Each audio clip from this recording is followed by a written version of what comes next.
Bismillahirrahmanirrahim. Jangan lupa subscribe ya.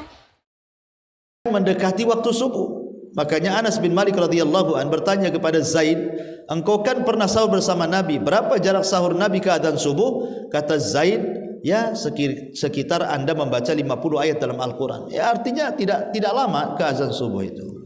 Dan itu sunnah hukumnya, mengakhirkan sahur. Inilah 5 perkara di antara sunnah-sunnah puasa. Taib. Kita masuk pada pembatal-pembatal puasa. Apa saja yang bisa membatalkan puasa? Hati-hati. Ya, apa saja yang bisa membatalkan puasa? Yang pertama, yang bisa membatalkan puasa adalah wanita haid. Contoh, ibu ini puasa dari pagi, siang, sore, jam 5 tinggal 1 jam lagi itu mau buka, keluar pula darah haid atau darah nifas, maka batal puasanya, Bu. Jangan dilanjutkan, haram kalau dilanjutkan. Jadi kalau umpamanya sudah hampir 1 jam lagi itu mau berbuka, keluar pula si haid itu, maka ibu batalkan puasanya, jangan dilanjut, karena mengeluarkan darah haid itu adalah pembatal puasa. Ini yang pertama ya. Yang kedua, al-maut, kematian. Kalau seandainya orang berpuasa dari pagi, rupanya jam 1 kecelakaan, meninggal dia, berarti batal puasanya. Sudah sampai di situ. Ini yang kedua. Yang ketiga, murtad. Jadi kalau seandainya seseorang ini berpuasa dari pagi sampai sore, kemudian ketika selepas duhur tiba-tiba dia murtad, mengucapkan kalimat-kalimat yang menjadikan dia keluar dari Islam, atau melakukan hal-hal yang menjadikan dia keluar dari Islam. Kemudian ketika sampai asar taubat pula dia, istighfar, baca syahadat lagi, maka batal puasanya. Karena orang murtad itu membatalkan puasa ya. Ini juga penting ya. Ini sudah berapa, Bu? Sudah 3 hal-hal yang bisa membatalkan puasa. Kemudian yang keempat, ragu dalam niat. Ragu dalam niat, ragu-ragu dia. Ingat, orang yang ragu-ragu dengan niat itu bisa membatalkan puasa, bisa membatalkan puasa. Kemudian apalagi, wusulu ma laysa bi ta'amin aw syarabin ilal jawfi biwasitatil fami kal ibtila'i jawharatin aw khaytin, lima ruya an ibn Abbas radhiyallahu anhu maqal as-sawmu lima dakhala wa laysa lima kharaja. Memasukkan sesuatu yang bukan makanan ataupun minuman melewati tenggorokan. Melewati tenggorokan. Memang yang ditelan itu bukan makan, bukan minum, selain makan dan minum gitu ya.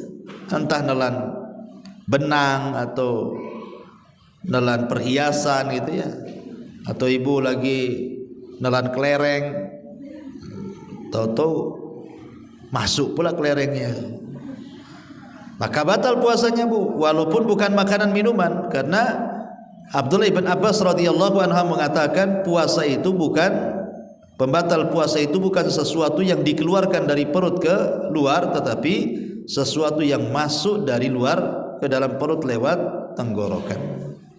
Ini juga pembatal puasa. Termasuk pembatal puasa adalah jima di bulan Ramadan.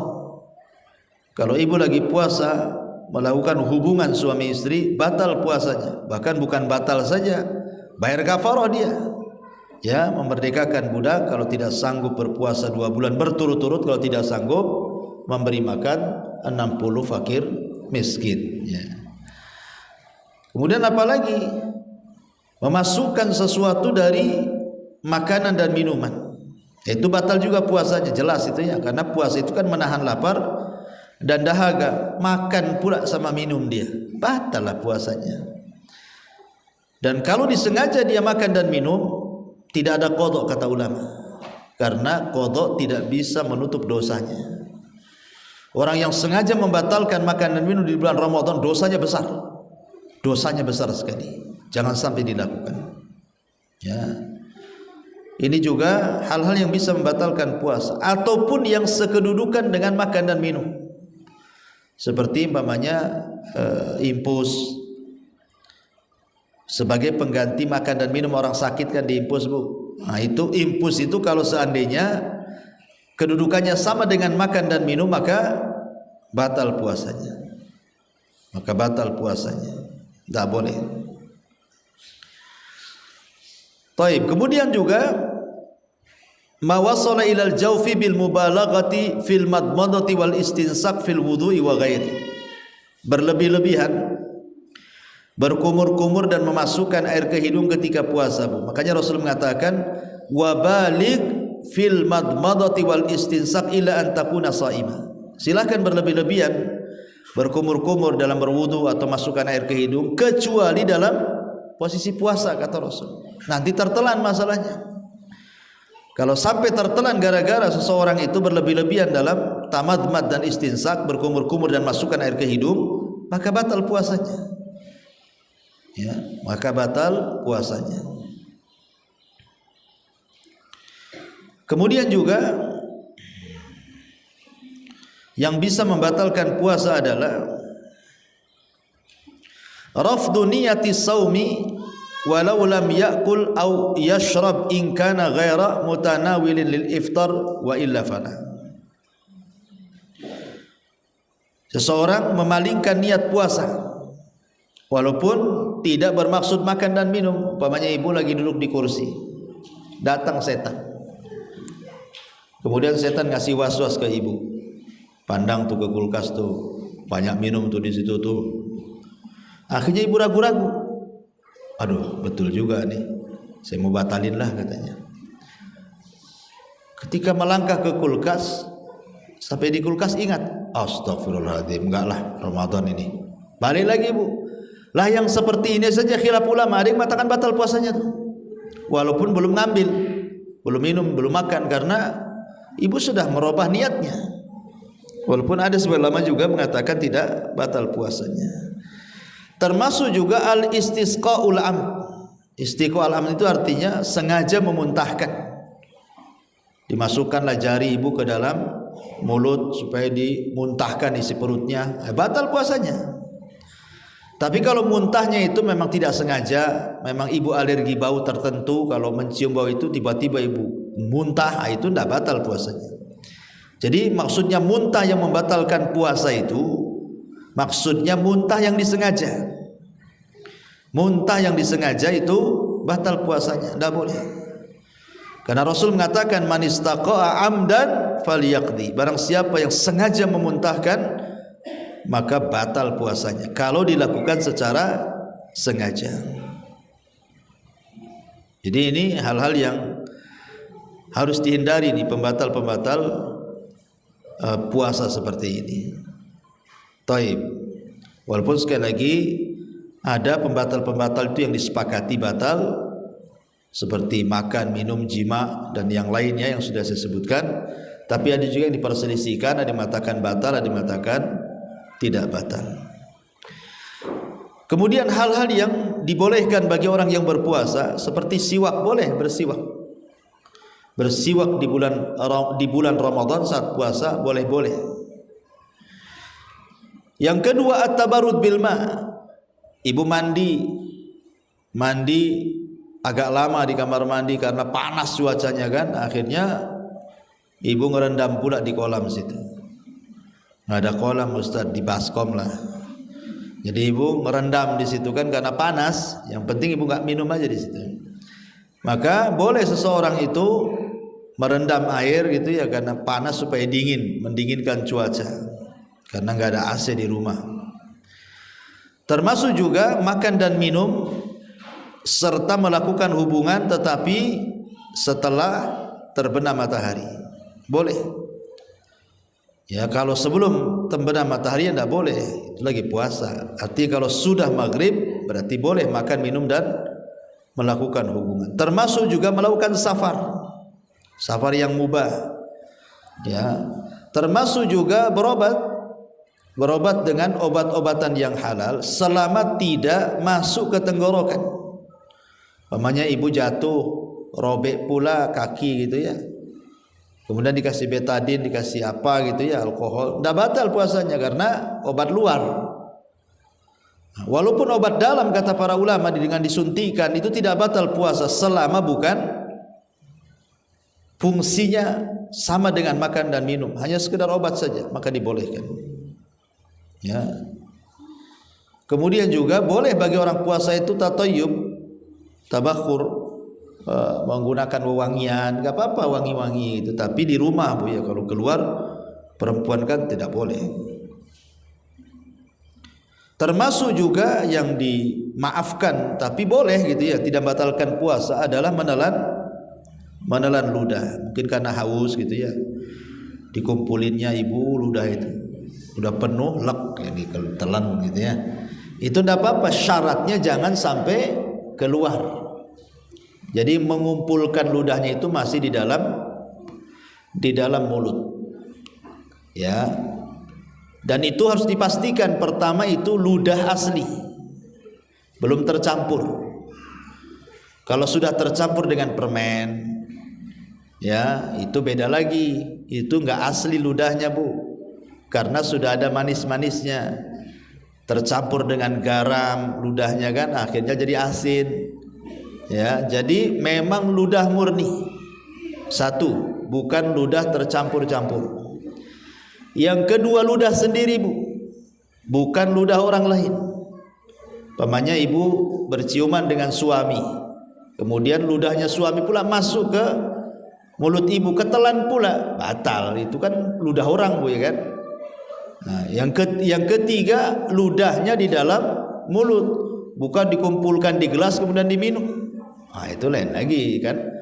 Maka menelan ludah, mengumpulkan ludah kemudian ditelan selama di dalam mulut, maka yu'fa, dimaafkan, tidak ada masalah. Ya. Termasuk juga yang dimaafkan adalah ghalabatul qai, yang tadi saya katakan tadi. Mungkin ibu alergi bau apa akhirnya muntah, atau ibu safar. Sebenarnya ibu itu jarang-jarang mabok, bukan tipe-tipe orang mabok gitu ya. Entah kenapa kemudian ombak pula deras gitu di sungai itu ya, di laut itu. Akhirnya terkalahkan dengan mabuknya. Maka itu tidak batal puasanya selama ibu tidak minum. Ya. Kemudian juga ibtila'ud dzubab. Ya, kalau seandainya ibu lagi menguap, lupa pula ibu tutup, masuk lalat Bu, ya kan? Ketelan, ya, maka tidak batal puasanya karena ibu tidak sengaja tangkap lalat kemudian dimakan kan. Ibu kan lagi nguap, entah lalat ini terbang dari mana masuk pula ke situ, nah, kemakan, tidak batal puasanya karena tidak ada unsur kesengajaan. Atau gubarut thariq, ya, umpamanya ibu lagi di jalan kan, namanya jalan itu kan banyak asap, banyak debu, banyak apa kan, kehirup, ketelan, maka itu tidak ada masalah kan, karena asap jalan itu kan bukan kehendak kita. Nah, itu kan asapnya kendaraan gitu. Kecuali kalau ibu sengaja ngerokok, itu batal puasanya ya. Ataupun yang dimaafkan itu ketika subuh junub, ibu belum mandi itu ya, belum mandi, tahu-tahu sudah azan, boleh nggak apa-apa, tidak batal puasanya, lanjutkan saja puasanya. Termasuk juga yang dimaafkan ketika puasa itu al-ihtilam, mimpi basah. Ya, mimpi basah. Seseorang bermimpi di siang hari Ramadan, mimpi berhubungan sampai mengeluarkan sperma, batal tidak, karena dilakukan bukan karena ikhtiar dia. Dia kan lagi tidur, mimpi basah, batal tidak batal puasanya. Ataupun al-aklu wasyurbu khata'an aw nisyanan, atau makan minum karena tidak sengaja atau lupa. Ya, mungkin karena jarang puasa. Jadi awal-awal puasa itu haus, lupa dia kalau dia puasa. Main hantam saja, minum kenyang-kenyang kan. Habis itu ya lagi puasa nih. Nah, langsung berhenti minumnya. Batal tidak, karena tidak sengaja dan lupa. Ya, maka hal-hal yang seperti ini tidak dianggap batal ya. Perkara-perkara seperti ini ketika puasa tidak dianggap batal. Tapi di sana ada hal-hal yang dimakruhkan oleh para ulama. Maknanya walaupun tidak membatalkan puasa, tapi ini kan makruh, bisa mengurangi pahala puasa. Seperti al-qublah, mencium ibu, mencium suami atau suami mencium ibu, tetapi ada syahwat. Ada syahwat. Kalau tidak ada syahwat enggak apa-apa. Kalau ada syahwat makruh hukumnya, sebaiknya tidak dilakukan. Ya. Kemudian juga al-mubalaghatu fil madmadati wal istinsak, berlebihan dalam kumur-kumur atau dalam memasukkan air ke hidung, dikhawatirkan ada yang tertelan masalahnya, maka ini hukumnya makruh. Ya. Termasuk juga idamatun nadhari bisyahwatin ila zaujati, memandang sesuatu yang membangkitkan syahwat. Memandang sesuatu yang membangkitkan syahwat, termasuk juga berfikir untuk melakukan hubungan, itu juga makruh ya. Ya, ataupun termasuk juga al-iqtihal fi awalin nahar. Sebagian para ulama bercelak di awal siang itu dimakruhkan para ulama. Termasuk juga dzauq al-kidri awit ta'am, mencicipi makanan. Mencicipi makanan itu sebagian para ulama mengatakan lagi Bu ya, jangan dicicipi, ditelan. Nah itu sengaja makan. Nah ini juga hal-hal yang dimakruhkan. Wallahu alam, ini termasuk juga ada yang mengatakan hijamah, berbekam kalau sampai setelah berbekamnya itu jadi lemah, mengganggu puasanya, karena bekam itu kan mengeluarkan darah, bisa lemah badannya. Kalau mengakibatkan lemah badannya bisa makruh hukumnya. Sebaiknya hindari, jangan berbekam gitu ya. Nah, juga dan banyak lagi hal-hal yang dimakruhkan saat puasa. Kemudian sekarang ada beberapa hal hukum-hukum yang berkaitan seputar hukum-hukum puasa. Di antaranya puasanya orang musafir. Puasanya orang musafir. Puasa orang musafir ini perlu dipahami bahwa musafir ini ada 3 perkara. Orang yang safar ini ada 3 perkara yang disebutkan para ulama. Yang pertama, sebaiknya berbuka. Sebaiknya saat safar itu berbuka. Perkara yang kedua, ada yang berpendapat sebaiknya orang safar itu melanjutkan puasanya. Sebaiknya orang yang melakukan safar itu dilanjutkan puasanya. Pendapat yang ketiga, pilihan, boleh berbuka, boleh berpuasa. Boleh berbuka, boleh berpuasa. Kemudian ulama merinci. Jadi di sini ada 3 pendapat kan. Pendapat yang pertama sebaiknya berbuka, pendapat kedua sebaiknya berpuasa, pendapat ketiga sebaiknya boleh memilih antara berbuka dan berpuasa. Tapi para ulama mengatakan kalau seandainya safarnya ini melelahkan, kalau safarnya melelahkan dan mengganggu puasanya, maka sebaiknya berbuka. Karena safarnya orang dulu kan pakai kuda, pakai unta, harus nyebrang padang pasir, bukit Sahara, bukit-bukit, gunung-gunung berhari-hari.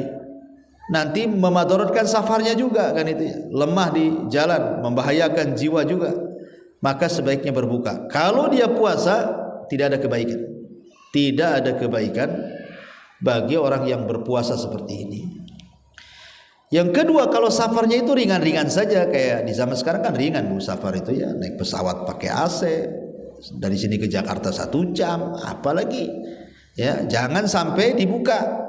Teruskan puasanya. Kenapa? Karena itu abra lidhimmah, supaya lebih ringan, tidak banyak utang. Yang kedua, dia bisa puasa di bulan Ramadan. Yang ketiga, dia bisa meringankan puasanya, karena kalau Ramadan kan puasa rame-rame itu agak ringan gitu ya, daripada puasa qadha sendirian agak berat. Tapi kalau andai kata 50-50, ya puasa sih bisa, cuman agak berat sedikit gitu ya. Maka boleh berbuka, boleh tidak. Wallahu a'lam. Ini yang pertama, musafir. Yang kedua, al-marid. Begitu juga marid, orang sakit. Kalau puasanya tidak mempengaruhi sakitnya, maka tidak boleh berbuka. Jadi kalau puasa nggak ada ngaruh dengan sakitnya, seperti pilek, sakit kepala, kesandung, sakit juga. Tapi kan kalau puasa nggak ada masalah, nggak boleh berbuka, Bu. Ya, harus puasa dia. Yang kedua, kalau sakitnya itu memberatkan dia, berat kayaknya kalau puasa itu, apalagi kata dokter bahaya, bisa lama sembuhnya, maka makruh hukumnya berpuasa. Makruh hukumnya berpuasa kalau sampai puasanya memberatkan, ya, apalagi kemudian walaupun tidak memadaratkan, ya, jadi memberatkan bagi dia tapi tidak memadaratkan, tapi berat bagi dia itu, maka makruh hukumnya. Tapi kalau sampai memadaratkan, pamannya sampai memperparah sakitnya, sampai mengakibatkan mati, itu haram. Jadi kalau hanya berat saja, kayaknya berat kali kalau saya puasa, tapi nggak ada masalah sih, tidak ada memadaratkan penyakitnya, maka kalau puasa makruh, sebaiknya berbuka. Tapi kalau sampai memadaratkan, menambah penyakitnya, buat lama penyakitnya, atau sampai mengancam jiwanya, ini haram. Tidak boleh membunuh diri namanya, ya, harus dibatalkan puasanya. Itu yang harus dipahami tentang puasa orang sakit. Adapun juga Syekhul Kabir, yang ketiga, Asy-Syekhul Kabir, orang tua. Orang tua ini ada dua macam. Ada orang tua yang tidak sanggup puasa karena sudah sepuh. Ada orang tua yang sanggup puasa. Kalau yang sanggup puasa nggak boleh batal. Tapi kalau yang tidak sanggup puasa, maka tidak perlu diqadha, cukup fidyah saja. Ini orang tua yang sudah renta. Kemudian juga yang keempat, al-hamil wal murdiah, wanita hamil dan menyusui. Kalau wanita hamil dan menyusui ini dia sanggup puasa, tidak memadaratkan anak dan bayinya, wajib puasa, tidak boleh batal. Kalau tidak memadaratkan dirinya dan janin serta bayi yang disusuinya, maka wajib puasa. Tapi kalau seandainya memadaratkan bagi dirinya atau janinnya, maka ini ada tiga kondisi yang disebutkan para ulama. Kondisi yang pertama, takut kepada dirinya tapi tidak takut kepada janinnya atau bayi yang disusuinya, maka harus qadha dan tidak ada fidyah. Yang kedua, takut kepada dirinya dan juga takut kepada janin dan juga anak disusuinya, maka ini pun sama dengan yang berdua, cukup qadha dan tidak bayar fidyah. Yang jadi polemik yang ketiga, takut kepada si janin dan kepada si bayi. Ibu nggak masalah puasa, tapi kalau tidak puasa mungkin air susunya masalah, ya, atau janinnya masalah, maka inilah yang jadi polemik. Ada yang mengatakan ibu harus mengqadha dan fidyah. Mengqadha karena ibu batalkan padahal ibu sanggup puasa, bayar fidyah karena ibu batalkan karena orang lain, maksudnya karena janin dan bayi. Ada juga yang mengatakan tidak ada fidyah, yang ada qadha saja. Adapun pendapat yang mengatakan cukup qadha saja, cukup fidyah saja tanpa qadha, ini pendapat lemah.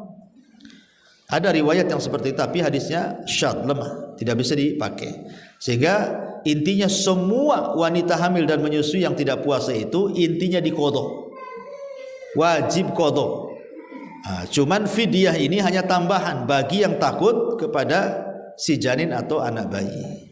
Ini wanita hamil dan menyusui, ya. Kemudian perkara lain dalam masalah puasa adalah orang yang meninggal dan dia memiliki puasa. Ada yang mengatakan maka dilanjutkan puasanya oleh walinya, walaupun ada yang mengatakan bahwa yang dimaksud hadis man mata wa alaihi siyam sama'an waliyuhu itu maksudnya puasa nadar, bukan puasa Ramadan. Tapi ada juga yang mengatakan termasuk nadar dan Ramadan. Siapa yang mati dan meninggalkan puasa, maka walinya yang mempuasakan orang mati tersebut. Nah ini diantara sekilas hukum-hukum seputar puasa. Sengaja saya tidak rinci Bu ya. Sebenarnya kalau kita rinci banyak khilaf, banyak sekali pendapat-pendapat ya, sehingga akan melamakan kajian kita. Ini sekilas pandang soal ibadah-ibadah di bulan Ramadan. Wallahu alam, sampai di sini.